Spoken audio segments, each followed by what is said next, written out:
ఇంటికి పోయిన తర్వాత రాలేవు.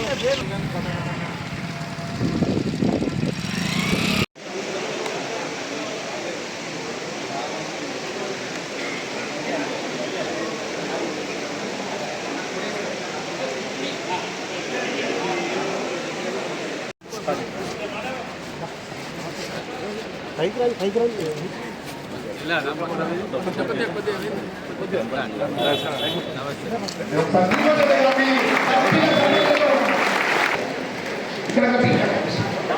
పొందిన జవాన్ల యొక్క తల్లిదండ్రులు ఉన్నారు సార్. అదేవిధంగా వాళ్ళ సతీమణులు ఉన్నారు. వారికి మా యొక్క కార్గిల్ సిల్వర్ జూబ్లీ సందర్భంగా మీరు ఈ యొక్క పాంగనానికి వచ్చినందుకు మీకు ధన్యవాదాలు తెలుపుతూ వాళ్ళ మీ యొక్క ఆశీస్సులు ఎప్పుడు అందరికీ ఉండాలని కోరుతున్నాను sir. Municipal vice chairman secretary గారికి చప్పట్లతో స్వాగతం.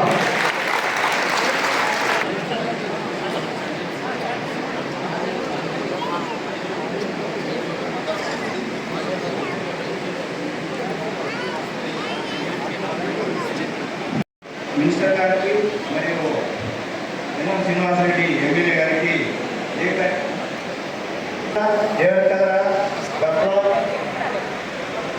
దేవకద్ర గన్ని శాసనసభ్యులు నాగార్జున అల్లాపూర్ ఎందుకంటే చాలా రోజుల తర్వాత కూడా కలుసుకున్నాము.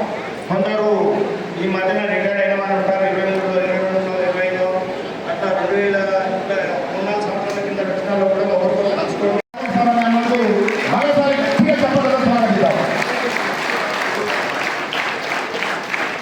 అదేవిధంగా మున్సిపల్ చైర్మన్ యువకులు మీరు ఏ పని అడిగినా మీరు చేయండి సార్, మీ వెనుక మేము ఉండాలి చెప్పడంతో ప్రార్థిస్తున్నాం.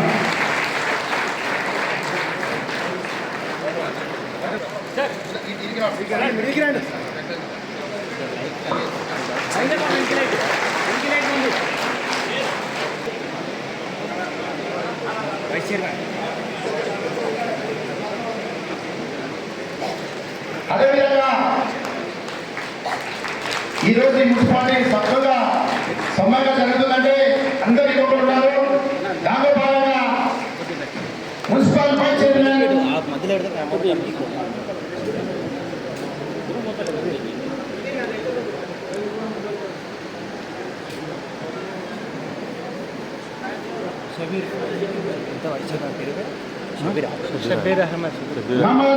షబీర్ గారిని చప్పట్లతో స్వాగతిస్తున్నారు.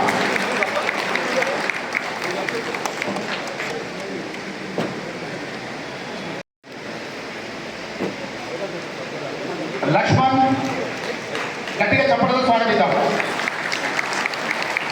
ఎందుకంటే ఇటువంటి కార్యక్రమం జరగాలంటే వీళ్ళందరూ మన వెన్నుండి మరి కార్యక్రమం చేస్తున్నారు కనుక నరేంద్ర గారు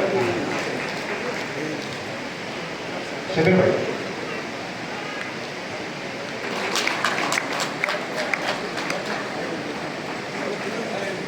సార్ దయచేసి మీరందరూ సార్ ప్లీజ్ ఎక్కువ అందరూ. జిల్లా ప్రెసిడెంట్ వేణుగోపాల్ గారు, వైస్ వందే మాతరం వందే మాతరం సుజలాం సుఫలాం మలయజ శీతలాం మాతరం వందే మాతరం శుభ్రా జ్యోత్స్నా పులకితయామిని పుల్ల కుసుమిత ధ్రుమదల శోభిని వరదాం మాతరం వందే మాతరం. Thank you sir. ఆ తర్వాత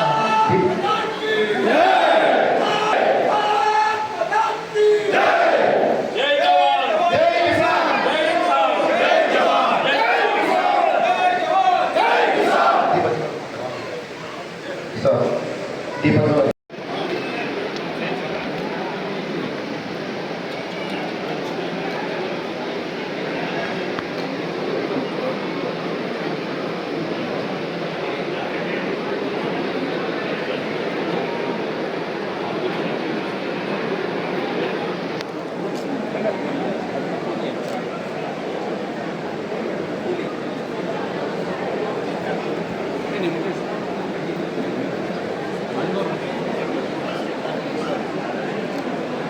ఆగడానికి అడ్డాను ఎందుకు రాడా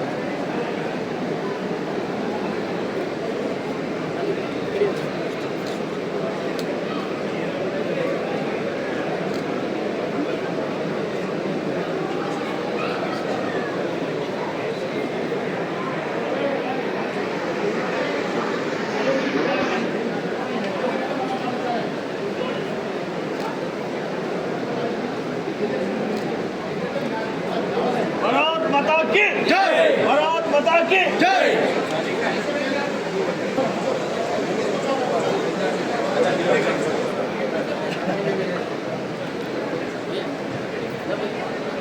भारत माता की जय। ఇదారెడ్డి మంచి సభ్యుడు రావాలి మీరు ఉండాలి ఇదారెడ్డి గారు ఈ అసోసియేషన్ నడుస్తుంటే మీ ఈ నిరంతరము మనము ఎవరైతే కార్గిల్లో అమరమైనారో వారికి 2 నిమిషాలు మౌనం పాటించాలి. ఆ తర్వాత సన్మాన కార్యక్రమం ఉంటుంది. సార్ పొద్దున ఉన్నారు కదా విషయాన్ని గమనించి మధ్యలో ఎవరు డిస్టర్బ్ చేయాలి డిస్టర్బ్ కాదు ఎవరు మధ్యలో డిస్టర్బ్ చేయదు. ప్రోగ్రామ్ ఏ విధంగా చేయాలో చేస్తున్నా విషయాన్ని గమనించాలమ్మా.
రిలాక్స్ అందరు కూర్చోవచ్చుగా పోతున్నాం. వీరనామని చేస్తారు.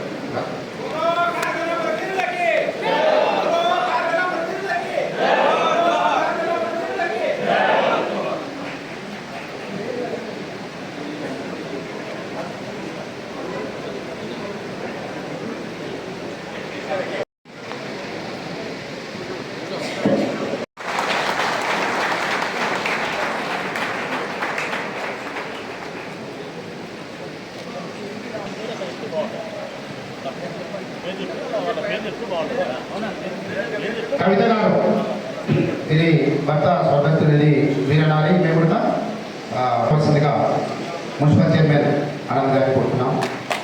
అదేవిధంగా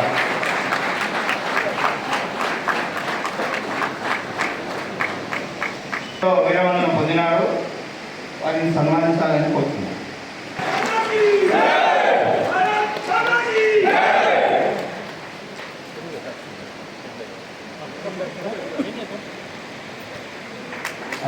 ఆ తర్వాత అచ్చమ్మ వైభవ్ గౌడ్ 7 మద్రాస్ జమ్మూ కాశ్మీర్లో ఇన్సిడెంట్లో వీరవందనం పొందినారు కాబట్టి వారికి కూడా సన్మానం జరుగుతుంది.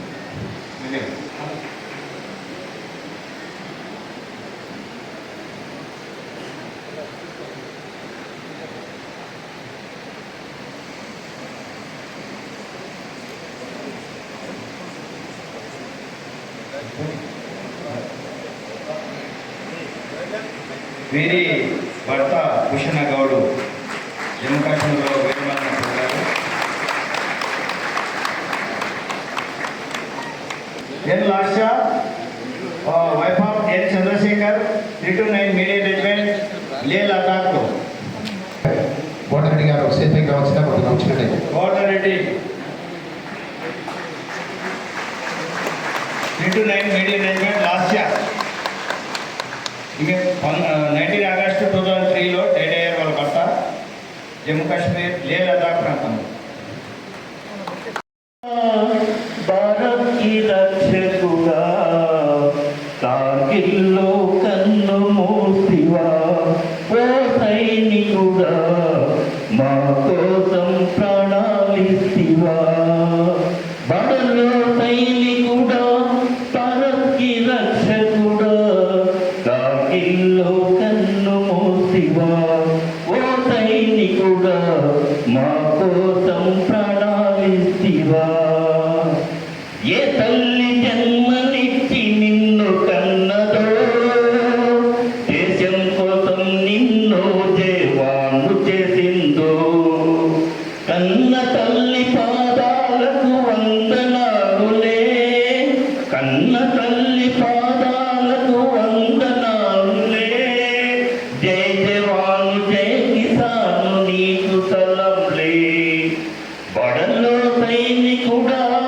భారత్కి రక్షకుడా కాకిల్లో కన్ను మూసివా ఓ సైనికుడా మా కోసం ప్రాణాలిస్తివా భారత్ కోసం నిన్ను బాంబు చేస్తివా భారత్ కోసం నీవు బాంబు వైతివా దేశం కోసం మరా ఫిరంగు వైతివా ఓ జవాను నీ పోరులు జయం వందిలే ఇకపై నా భారత్కు భయం లేదులే ఇకపై నా భారత్కు భయం లేదులో బడలో సైనికుడా భారత్కి రక్షకుడా కాకిల్లో కన్ను మూసివా ఓ సైనికుడా మా కోసం ప్రాణాలిస్తివా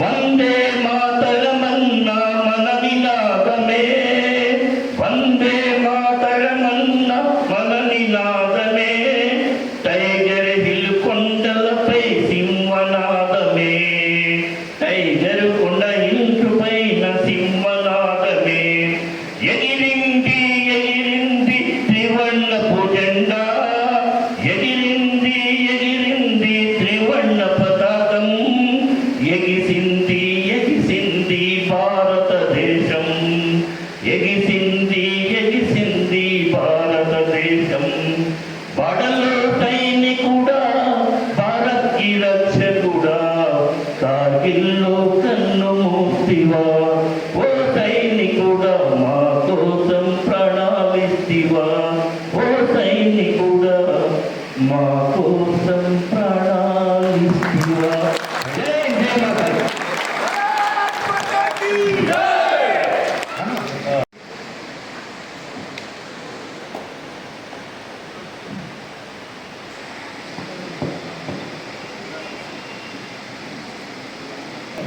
మాతా స్వాగతం మరియు మరి కూడా మా మాజీ సైనికులకు మరియు అందరి జిల్లా అధ్యక్షులు మరియు స్వాగతం సుస్వాగతం. మీరు టైం కేటాయించి ఇక్కడ మన ప్రోగ్రాంకు వచ్చినందుకు సంతోషం. మరి ముఖ్యంగా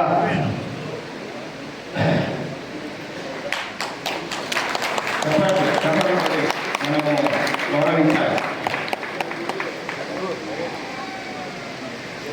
ఇప్పుడు కార్గిల్ అనే ప్రాంతము 60 కిలోమీటర్ల ముందుకు ఉంటుంది. అక్కడి నుంచి తర్వాత లే మనము ఆ కాశ్మీర్ నుంచి శ్రీనగర్ నుంచి లేక్ పోయేదాన్ని నేషనల్ హైవే వాళ్ళని తీసుకుంటాము. కనుక అక్కడ యాక్చువల్ సిహెచ్ని అయితే మనం అనుకున్నాము. సిహెచ్ మనకు ఉత్తరాన చైనా ఉంటుంది, సిహెచ్ మనము పశ్చిమాన పాకిస్తాన్ మనం మధ్యలో ఉంటాము. కాబట్టి ఆ ప్రాంతంలో చలి ప్రాంతం లోపల మనం ఇంటికి వస్తాము. చలి మనసుతో కప్పబడి ఉంటుంది 5 నెలలు. 5 నెలలు అయిన తర్వాత మన ప్రాంతాన్ని అప్పుడు సగం చైనా, సగం పాకిస్తాన్, సగం అది Pakistan LOC line of control కాకుండా అక్షర ప్రాంతం కూడా వాళ్ళు ఆక్యుపై చేస్తున్నారు. కాబట్టి అక్కడ వాళ్ళు మనకి ఇంటికి ఆ ప్రాంతంలో 1999 మే 8 రోజున అంతకంటే ముందు జనరల్ ముషరఫ్ గారు మన పైన కక్ష కట్టి వాళ్ళని ముస్లింలాగా తయారు చేసి ఒక టెర్రరిస్ట్ లాగా తయారు చేసి వింటర్ సీజన్ లోపల మనం ఇంటికి పోస్ట్లో కొంచెం పీస్ అయితే రావాల్సి ఉంటుంది. లేకుంటే అక్కడ మనం బతకలేదు. ఎందుకంటే కంప్లీట్ -40-47 డిగ్రీలో ఉంటుంది. కాబట్టి ఆ పోస్టింగ్ అన్నీ ఒక 50 కిలోమీటర్లు 40 కిలోమీటర్ల కింద రావాలి పీ స్టేషన్కు. మళ్ళీ పీ స్టేషన్ తర్వాత మే తర్వాత వాతావరణం మంచిగా పైకి వెళ్ళాలి.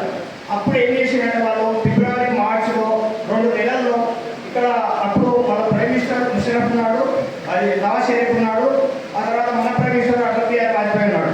అప్పుడు ఏమైందంటే ఈ ముషరఫ్ ఏదైతే చీఫ్ ఉన్నాడో వాళ్ళకు మహమ్మద్ అజీబ్ ఖాన్ అనే జనరల్ వాళ్ళిద్దరూ కక్ష కట్టి మెల్లగా వాళ్ళని ఉగ్రవాదులుగా తయారు చేసి వాళ్ళని మెల్లగా ఆ ప్రాంతం నుంచి ఏదైతే కశ్మీర్ ఉందో అక్కడి నుంచి చొరబడి మన పోస్టులని ఆక్యుపై చేసుకొని అక్కడ మధుగుడు సామాగ్రి, మిషన్ గన్స్, గ్రెనేడియర్స్, ఆర్మ్స్, పెద్ద ఇచ్చిన అన్ని తయారు చేసుకున్నారు. తయారు చేసుకున్న తర్వాత అక్కడ మూవ్మెంట్ అయిపోయి మే 7th రోజున అక్కడ గొర్రెలు కాపడి మెల్లగా అక్కడ గొర్రెలు కాస్తుంటే ఆ మూవ్మెంట్ పాకిస్తాన్లో కనిపించి మన సైన్యానికి ఇంటికి వచ్చి చెప్పాడు, సార్ అక్కడ ఏమో మూమెంట్ అవుతుంది, పాకిస్తాన్ వాళ్ళు అక్కడ ఆక్రమించుకున్నారు మన పోస్టులని అని చెప్పారు. అప్పుడు ఏం చేసింది మన సైన్యం అలర్ట్ అయ్యి పీ స్టేషన్లో 18 గ్రెనేడియర్లు, కొన్ని ఇన్ఫెంట్రీ రెజిమెంట్స్ అలర్ట్ అయ్యి పెట్రోల్ పంపారు.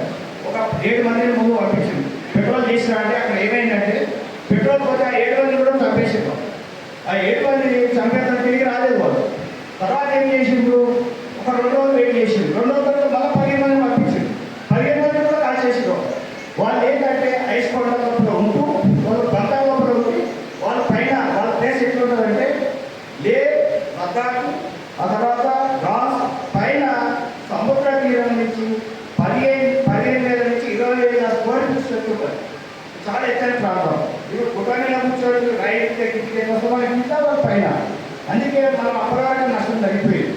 మళ్ళా తర్వాత ఏం చేసిండ్రు, మనల్ని అలర్ట్ అయ్యి అక్కడ రా ఏజెన్సీ ఏదైతే మన దేశంలో రా ఏజెన్సీ పనిచేస్తుందో వాళ్ళ ఇంటెలిజెన్స్ నుంచి ఇది పుస్తకాలు కాదు, ఉగ్రవాదులు కాదు, ఇది సైన్యము మొత్తం ముషరఫ్ కక్ష కట్టి సైన్యాన్ని అలర్ట్ చేశాడని చెప్పారు. అప్పుడు చెప్పిన మన దేశం అలర్ట్ అయిపోయి అప్పుడే ఒక డివిజన్ ఇన్ఫెక్టరీ డివిజన్ మొత్తము లే లద్దాఖ్ ఏదైతే కార్గిల్ ఉందో అక్కడ అలర్ట్ చేశారు. చేసి అప్పటివరకే బీజేపీ లీడర్ పాండగడ్డి గారిని వెరీ నమస్కారం. అంతవరకే నష్టం జరిగింది. దాదాపు 40 మంది అప్పుడే మనం లాస్ అయ్యాం. చాలా మంది పైకి పోయి పోతున్న కాల్ చేసింది. ఆ మార్చిలో 100 మంది సైనికులు అప్పటికి చనిపోయారు. మళ్ళీ వితిన్ ఇన్ఫెంట్రీ డివిజన్ తయారయ్యి మన కొండలు ఎక్కడం స్టార్ట్ చేసింది. కొండలు ఎక్కి ఏం చేయాలని ఇక్కడ అర్థం కాలేదు. రా ఏజెన్సీ అప్పుడు ఏమైందంటే రా ఏజెన్సీ పసిగట్టి జనరల్ ముషరఫ్ మరియు అజీజ్ ఖాన్ మాట్లాడుతున్న సంభాషణ అంతవరకు మనం హెలికాప్టర్ని వాళ్ళు పూజ చేసింది. వాళ్ళు హెలికాప్టర్ పూజ చేసిన తర్వాత అప్పుడు రాజేన్స్ ఏమన్నారు, లేదు పుష్కర్లు కాదు, వాళ్ళ ఆర్మీని పూజ చేస్తుంది, ఇది కాదని వాళ్ళ వాటిని అప్పటివరకు వాళ్ళు ఏం చేసిండ్రు, మనకు ఏది మీరు ఉగ్రవాదం అవుతున్నారని ప్రపంచానికి కూడా వాళ్ళు ఏమన్నారు, ఉగ్రవాద అటాక్ అని చెప్పారు. ఉగ్రవాదం కాదు సైన్యం అని మన ప్రైమ్ మినిస్టర్ అటల్ బిహారీ వాజ్పేయి చెప్పినా వాళ్ళు వినలేదు. లేకుంటే మన అలర్ట్ అయిపోయి బూఫోర్స్ గన్స్ని అర్ధరాత్రి లోపల పైకెక్కించి బూఫోర్స్ గన్స్ తోటి అక్కడ టులోలింగ్ సిహెచ్ఎన్ ప్రాంతం లోపల రాస్, టులోలింగ్, టైగర్ హిల్, ఆ తర్వాత ఈ అన్ని హిల్స్ ఏరియా అన్ని కొండలు ఉంటాయి. మీరు యూట్యూబ్లో కూడా ఎప్పుడైనా కొంచెం చూడండి, కార్గిల్ వార్ అనేది మీకు తెలుస్తుంది. అక్కడ ఏం చేసిండ్రు, ఒక 6-7 పిక్స్ ఉంటాయి అన్ని. ఆ పిక్స్ లోపల వాళ్ళు అక్కడికి పైన చేయడం, మళ్ళీ వాళ్ళు రాజధాని ఎక్కి అంతవరకు 100 మంది సైనికులు చనిపోయారు. తర్వాత మనకు బూఫోర్స్ గన్ తోటి ఎయిర్ అటాక్ స్టార్ట్ అయ్యింది. ఎయిర్ అటాక్ చేసి దాదాపు ఎయిర్ అటాక్ తోటి బూఫోర్స్ గన్లతోటి ఆ టైగర్ హిల్స్ని ఆ టులోలింగ్ ప్రాంతాన్ని మొత్తం ఆక్యుపై చేసుకొని మన వాళ్ళు దాదాపు ఈ కార్గిల్ లోపల 520 మంది సైనికులు చనిపోయారు. దాంట్లో ఒక 20 మంది ఆఫీసర్స్ చనిపోయారు. మనకి కూడా MiG-21, MiG-27, ఆ తర్వాత మిరాజ్ 2000 ఇవన్నీ కూడా మనం ఫైటింగ్ చేసినాం. ఆర్టిలరీ తోటి బూఫోర్స్ గన్తో చేసి మనం విజయము 28 ఆగస్టు 26 రోజు మనం విజయం జరిగింది. అందుకే ఇప్పుడు కూడా లే లద్దాఖ్ ప్రాంతంలో ఆ 520 మంది కూడా వారి ఉంటుంది. మొన్న ప్రైమ్ మినిస్టర్ గారు దేశ ప్రైమ్ మినిస్టర్ కూడా వాళ్ళకు చేసిండు. కాబట్టి ఎవరైనా మీకు ఛాన్స్ దొరికినా వాళ్ళు చేసుకోవచ్చు.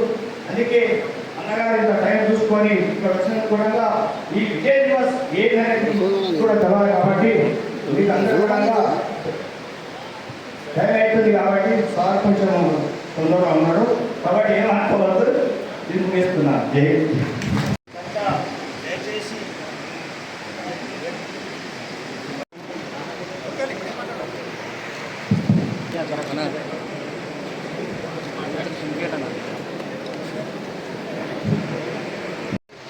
మా వైస్ చైర్మన్ షఫీర్ ఖాన్ గారు,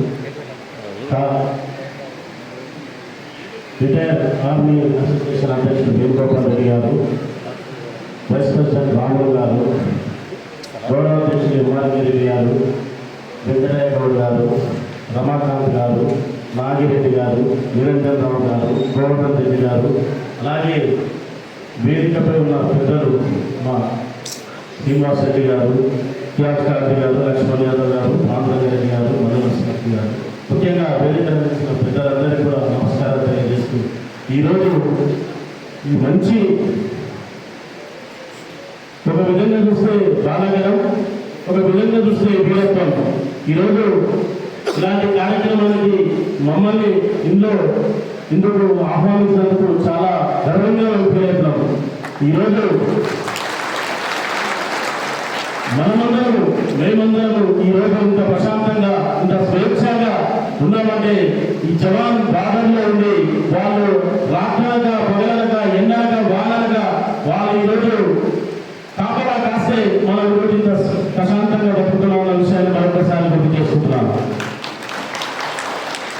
ఈరోజు ఈ నాటికి జూలై 26వ తారీఖు నాటికి 25 సంవత్సరాలు గడుస్తున్నది. అది మర్చిపోవడానికి ఎంతో మంది కూడా ఆ సందర్భాన్ని ఆ విషయాన్ని తలుచుకుంటే గుండె తలచిపోతుంది. ఈరోజు ఆ వీర జవాన్లను ఒకసారి స్మరించుకునే దినం ఈరోజు. వారు ఎంతో మంది ఆ రోజు చెప్తున్న దేశభక్తికి ఒక చిన్న ఉదాహరణ ఏంటంటే ఆ రోజు అప్పుడున్న సమయంలో ఎవరు కూడా అక్కడ వెలుగు వాళ్ళు మనం ఎవరు కూడా ఆర్మీ అక్కడ వెళ్ళకూడదని ఒక ఆర్డర్స్ ఉంటే వాళ్ళందరూ ఉంటే దొంగతనంగా ఆ రోజున్న సైనిక అధ్యక్షుడు ముషరఫ్ గారు, పాకిస్తాన్ అధ్యక్షుడు నవాజ్ షరీఫ్ గారు పందుల ప్రమాదం దొంగతనంగా మన కలగాలంటే భారతదేశంలో కలగాలంటే కాశ్మీర్ కార్గిల్ వాళ్ళు ఆక్రమించడానికి వస్తున్నారని గమనించిన కొరియర్ కాపులకి అతని నిజంగా దేశభక్తికి ఒక్కసారి సలాం చేయాలి మనం నిజంగా. ఈరోజు అలాంటి తరుణంలో పెద్దలు చాలా మంది కూడా అన్ని విషయాలు మీకు తెలుసు. ముఖ్యంగా దేశభక్తి ఈరోజు కళాతల్లి ప్రేమ కన్నా దేశభక్తి గొప్పది. అలాంటి నిజంగా ఈరోజు వీర జవాన్లకు ఒకసారి స్మరించుకున్నాం. ఎంతో మంది మన వీర సైనికులు వారు అమరులయ్యారు. వారి కుటుంబాలన్నీ కూడా చాలా చిన్న పిల్లలు ఉన్నది. నిజంగా ఈ సమాజంలో అలాంటి కుటుంబాలను మనం ప్రత్యేకంగా గౌరవించాలి. నిజంగా రిటైర్ ఆర్మీని మాత్రం ఖచ్చితంగా మనం అందరం ప్రత్యేకంగా గౌరవించాల్సిన అవసరం మనకి ఎంతో ఉన్నది. ఈరోజు సమాజంలో అందరం చూస్తూ ఉన్నాం. వారు దాదాపుగా 5,500